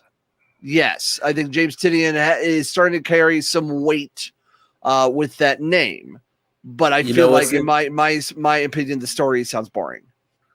Check this out. It's deeper than that. James Tynion is so hot right now. Mm-hmm. We all know that this book is going to blow up. Mm-hmm. And the weird question is, the question isn't, are people going to buy it? Everybody's going to buy this book, right? Because it's going to be worth so much in the long run. Everybody's going to buy this book. I'll be interested to know how many people actually read it. Because it's like everybody's going to like anything with his name on it right now. Like this book is going to, I can see this book being marked up to $25 the second week this book is out.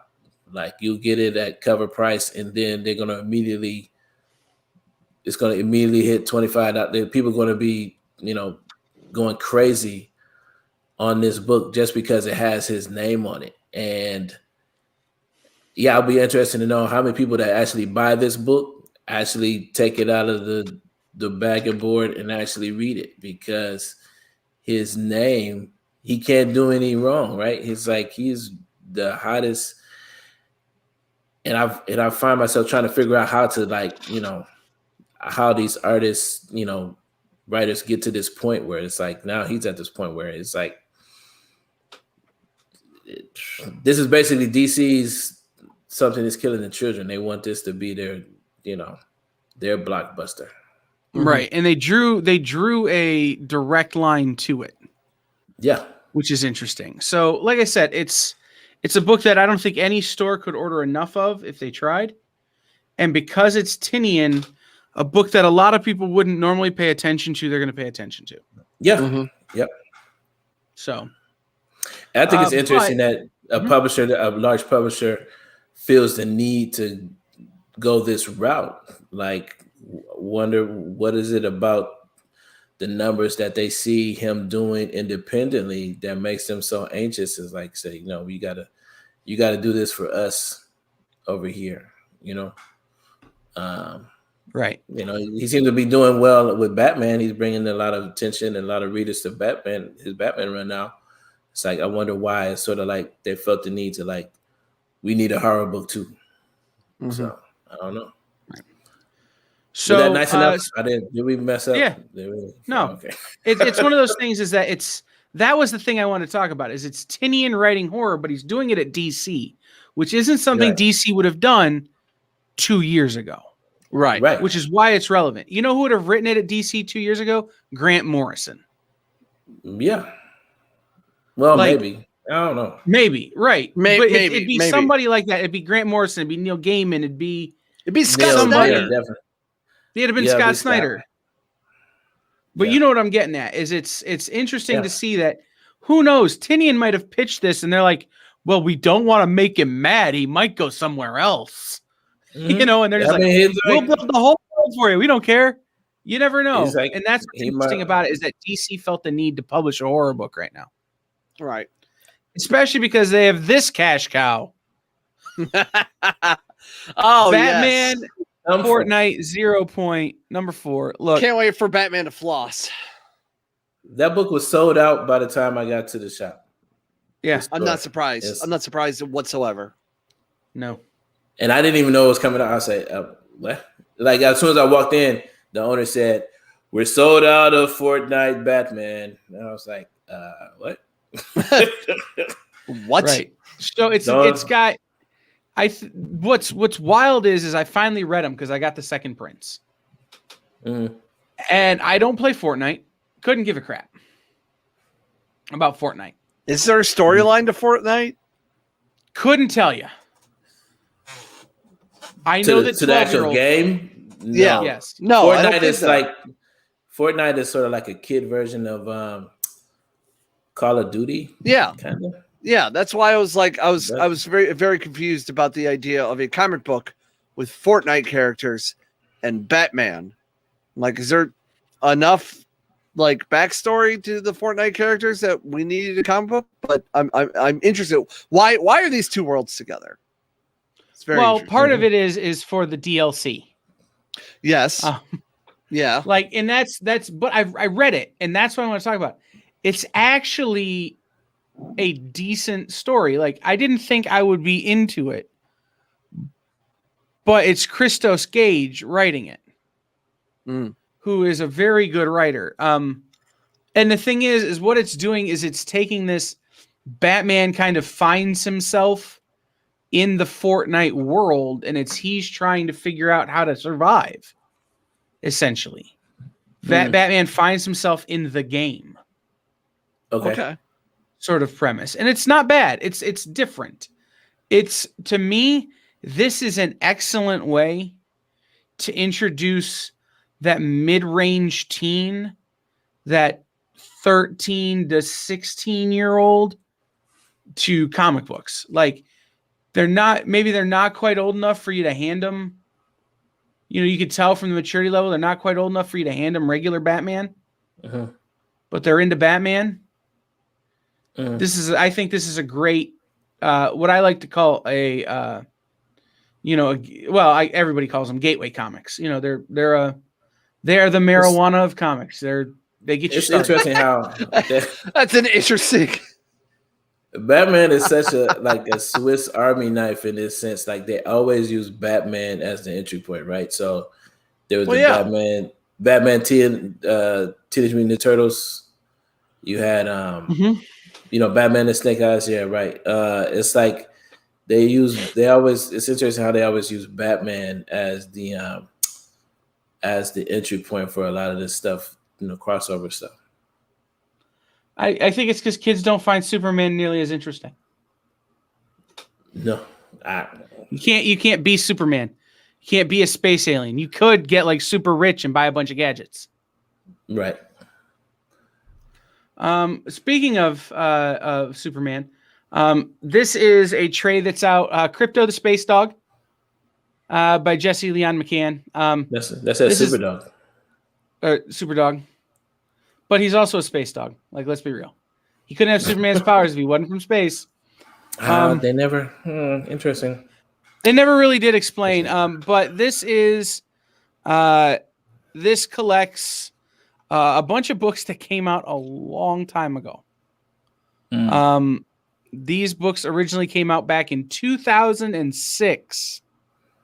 I thought you were about to say like 1980 something. No. And they're being collected now for the book market. The book market being the fastest growing segment of the comics community.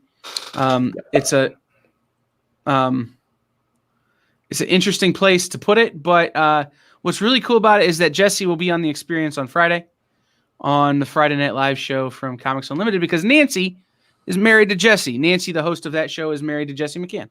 So, but they're recollecting this book. It's a great all ages Superman crypto book. Like, you can't go wrong. Is Crypto the best animal superhero sidekick? No. Or is it Harley Quinn's hyenas? No, it'll be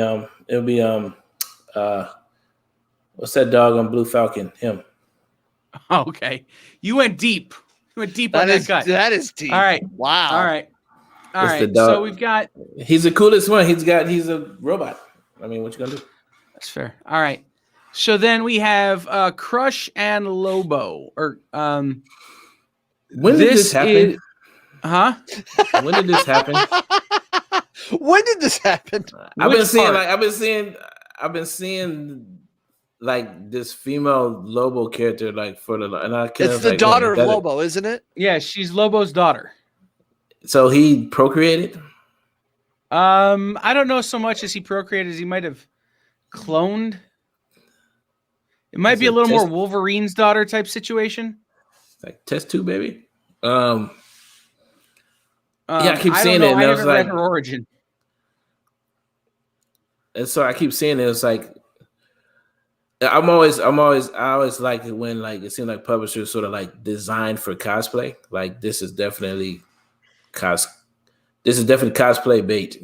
Like this is definitely going to be in conventions. This is a procreation. The Lobo is the father. The mother is a human. There you go. That seems We're gonna let that problematic in sit of for itself. just a It's like second there. yeah, Lobo procreating, like Lobo like humping on stuff. It's like Yep. kind of I don't know. All right, so this one's written by Mariko Tamaki, art by. She gave birth. She survived childbirth. The mother survived childbirth. I don't know that whatever Wikipedia article he's reading go get into all of that. Is she alive or is she? I mean, keep going. Keep reading. So anyhow, this is it's art by Amanke Nahulpan. I'm not exactly sure how to say the last name, but this is part of DC's Pride Month offerings. In case anyone was wondering, Crush is doing just fine, actually. Sure, she recently walked away from her classmates at Roy Harper Titans Academy and effectively quit being a Teen Titan in a blaze of glory. And okay, her relationship with her too good to be true girlfriend, Katie, is kind of on the rocks. And if you want to get all technical about it, and she recently found out Lobo's in space jail, but that's cool because he's the worst. Also, maybe Crush has some stuff, but that doesn't mean she's going to do anything about it. Like, actually go to space and confront her dad about all her problems because everything is fine. Right? Are you really reading it, or are you making that up? Yeah. No, I'm actually reading it, but I'm trying to read it as much like a angsty teenager as possible. I don't know if I don't like angsty teenager storylines. Well, but if your dad is Lobo, isn't it a little bit genetic? Like, yeah. Aren't you going to be an angsty toddler as well and an angsty grown-up if your You're dad gonna be is an Lobo? angsty a lot of things if your Right. dad is Lobo. Yeah. But this is, it's her trying to rectify her current situation against the situation that was put on her by her birthright. If your dad's in space jail, that's pretty messed up. I mean, she's supposed to be Lobo's daughter, so it's like there's no question she's supposed to break him out. I mean, I don't understand what the right, but this is one of those stories. It's I imagine it's a lot like the X-23 that was featured in that last Wolverine movie. Mm-hmm. Where it's kind of dad takes daughter under wing, teaches ways of superhero-y or villainry or whatever the hell Lobo is these days. I imagine this is their version of that. It's like, did they really need to retcon Lobo? It's like he was such a. They didn't retcon him. He's just still there. They're just now we have an same angsty dude. He just got a kid daughter. now. Yeah, He's How now, is Lobet staying on the space bike? Lobet. Good question, JD. Jesus. very carefully. Yeah. Yeah, the perspective is Physics. the physics on that illustration Right. is pretty. There are some problems there, but we're gonna move on. I just wanted to bring that up as it is Pride Month, and It's one of DC's Pride events. All right. So we've got just about 10 minutes and a bunch of 5 Marvel books to go through. All right. Jesus. So we're going to fly right, through go. some of these, like this one. This is Amazing Spider-Man 67. Ooh. Nick Spencer continues his run on Amazing Spider-Man. But this is the beginning of a sort of Spider-Man event that takes place in the main Spider-Man run called the Chameleon Conspiracy Part 1. Two reasons this is interesting. I do love chameleon stories in Spider-Man. Go on. I'm sorry. 2 reasons this is super interesting. One, there are people in Peter Parker's life who are important to him, but that he hasn't really kept up on, and things are starting to seem a little off about them. And he's trying to figure that out. But also, remember, Chameleon is related to Kraven the Hunter, who is now in a movie.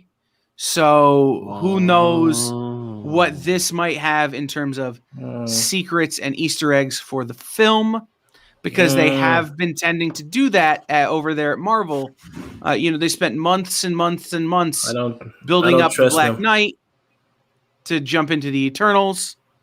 You never know. But again, it's a Chameleon story, so it's not like it's a bad thing to get into anyway. But you never know what's going to happen over there at the Marvels, is all I'm saying. At the Marvels. Yeah. No, you don't. They're very sneaky. But they are very sneaky. They made us all care about the Black Knight. I don't know how it happened, but they did. They did. They made me care about Falcon, and they made me care about Winter Soldier. All these people I never cared about before. So yeah, I don't trust them with my feelings. Yes. Iron Man and Infinite Annual #1.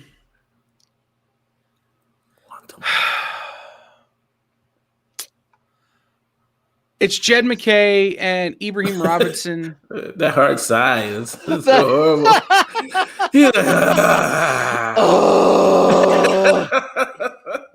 Iron Man and something. Here's why this book is on the list. This is Iron Man and Miles Morales. So Miles saves this book for me. Wait, why is Miles Morales chilling with Iron Man?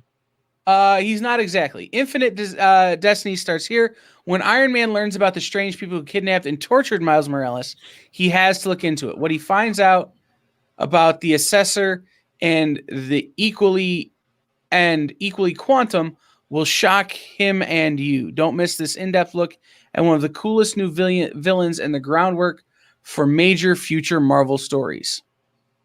Okay. The Miles story that featured those characters was so good that it makes me interested to read this story so I can know more about Quantum and the Assessor, because they were such cool villains. So yeah, that's what that one was. Star Wars War of the Bounty Hunters #1 Most Wanted. It has Boba Fett on the cover. I thought this already came out. Sell. So what's this? This did not. There were like 90 prequels. Oh, those were all prequels? There were dozens of prequels. There was Alpha.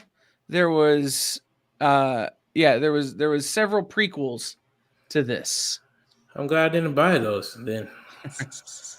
This is the main story by Charles Soule, with art by Steve McNiven.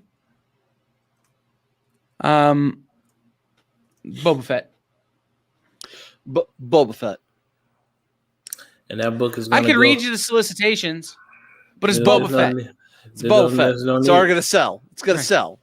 People love the Boba Fetts. Those are the type of books I buy to trade, because I know they're going to be worth something once the first Star Wars trailer comes out for the Boba Fett show. So it's a good move. That's the only reason why I pick up books like that. It's like because I can usually use it for something else down the road.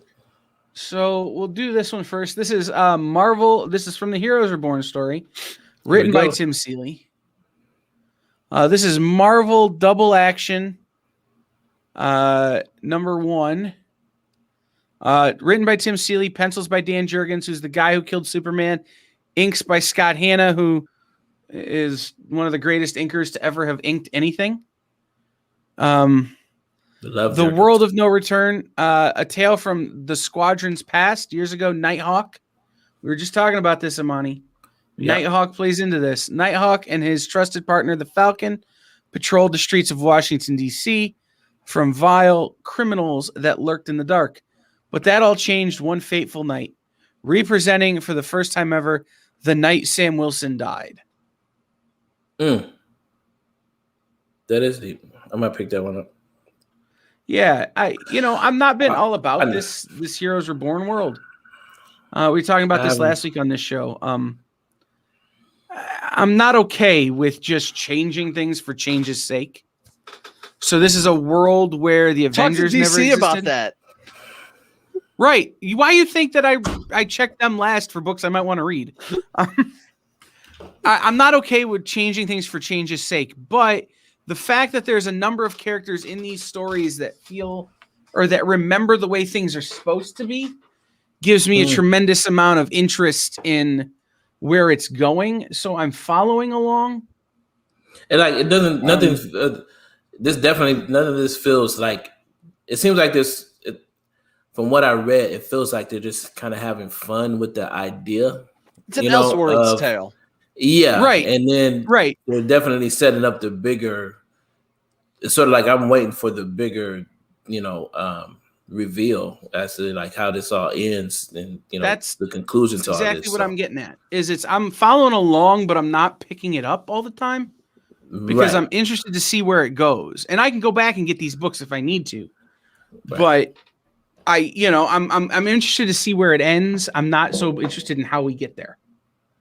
But with that said, the last book for this week is A Pale Reflection. This is Heroes Reborn American Knights #1. Backed by the Squadron Supreme, Commissioner Cage thinks he's bulletproof. He's dead wrong.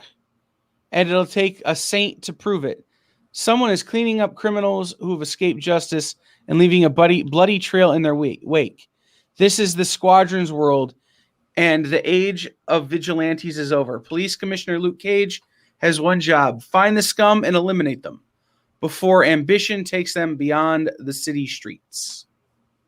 So yeah, that's Luke Cage as chief cop. I don't trust any solicitation that uses the word scum. That's written by Paul Grist, pencils by Christopher Allen. Don't if call you're me following scum. along, you're scum, Kyle. You're scum. Yeah. So if you're following along, you got to pick that one up. So let's start here. Fellas, plug your things. I actually have to step away for just a minute. I'll be right back. Take a second and plug where they can find you. Peapod, go first. Oh, I go first. Oh, what a guy.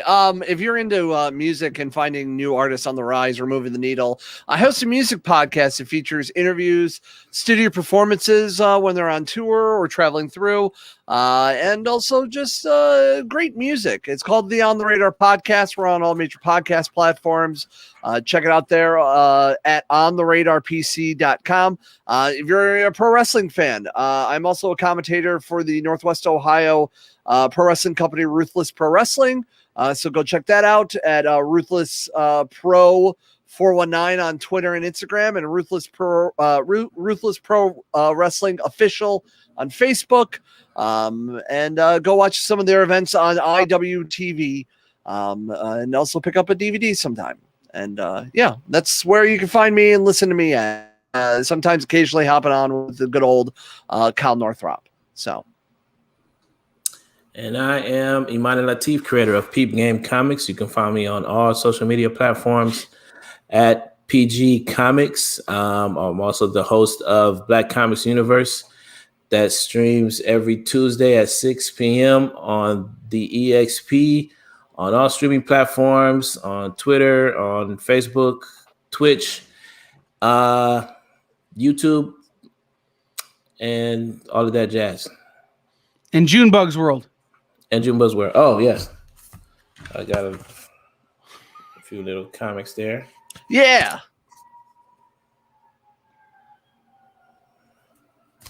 There you go. And I teach, if you're in Toledo, Ohio, I'm always teaching comic book classes, so look me up. Imani's a really good teacher. Mm-hmm. So I had to run away, guys. Yeah, Kyle had a Something little weird potty was break. No, wasn't that at all. Y'all couldn't hear it, but there was an alarm going off in this building. Oh, That's where the studio is, and it was because somebody didn't close the door all the way. So I had to go get it. yeah. Because at 10 o'clock, 10 o'clock, the alarm system comes on. So Right. super fun. This sounds like the beginnings of a horror movie, but yes. Yeah. All right. Anyhow, so guys, this has been In Stores This Week. I have been Kyle. Dan will hopefully rejoin us next week here on this show. For Dan, Get well soon, who is Dan. not here, yes, get well soon. And for Imani and for the pod, I have been Kyle. We will see everybody next week, and make sure you tune in this weekend for Pride here on The Experience. See you guys later. Bye. June is Pride Month on The Experience, and we're celebrating our friends in the LGBTQ plus community. Join us June 5th and 6th as we kick off our Pride Month celebration with Experience Pride, a 2-day event featuring creators from the community as well as allies and friends.